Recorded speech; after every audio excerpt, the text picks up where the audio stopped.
Hello everyone, I am Fahima.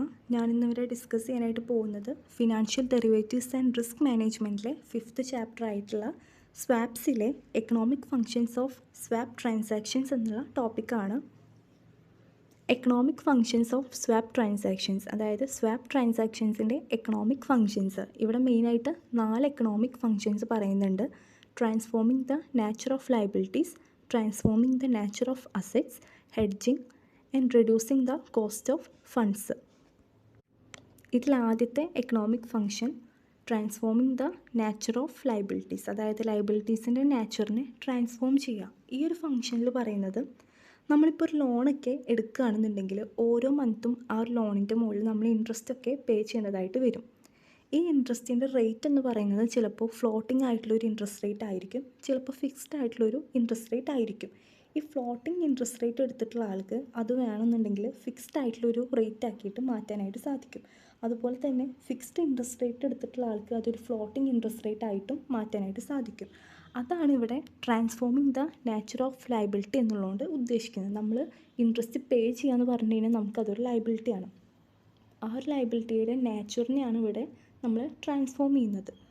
നമുക്ക് interest rate swaps ഒക്കെ use ചെയ്തുകൊണ്ട് നമുക്കിങ്ങനെ ഇൻട്രസ്റ്റ് റേറ്റിൻ്റെ ആ ഒരു നാച്ചറിനെ ട്രാൻസ്ഫോം ചെയ്യാനായിട്ട് സാധിക്കും എന്നാണ് ഈ ഒരു ഫംഗ്ഷനിൽ പറയുന്നത്.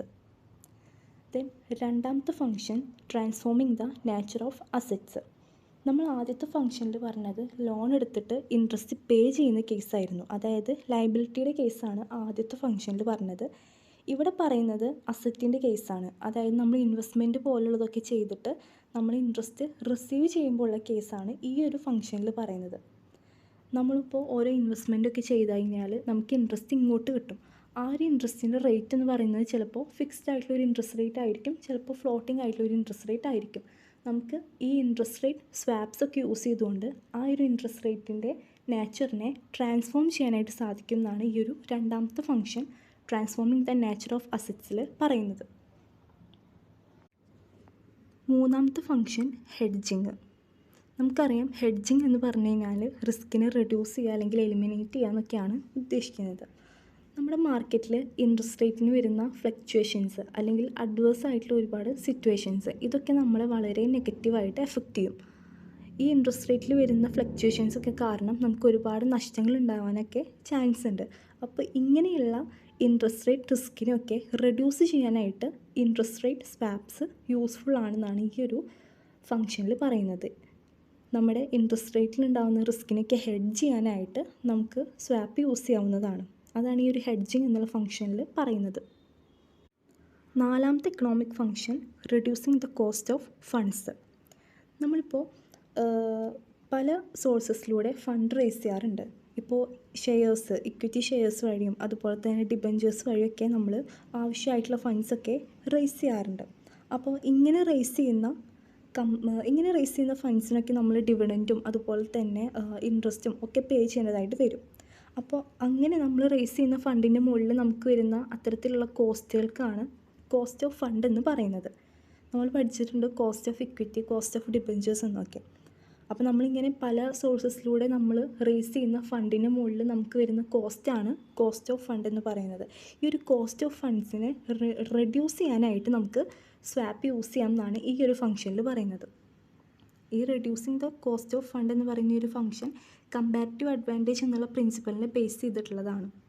അപ്പോൾ ഇതൊക്കെയാണ് എക്കണോമിക് ഫങ്ഷൻസ് ഓഫ് സ്വാപ്പ് ട്രാൻസാക്ഷൻസിൽ പറയുന്നത്. Transforming the nature of liabilities, transforming the nature of assets, hedging and reducing the cost of funds.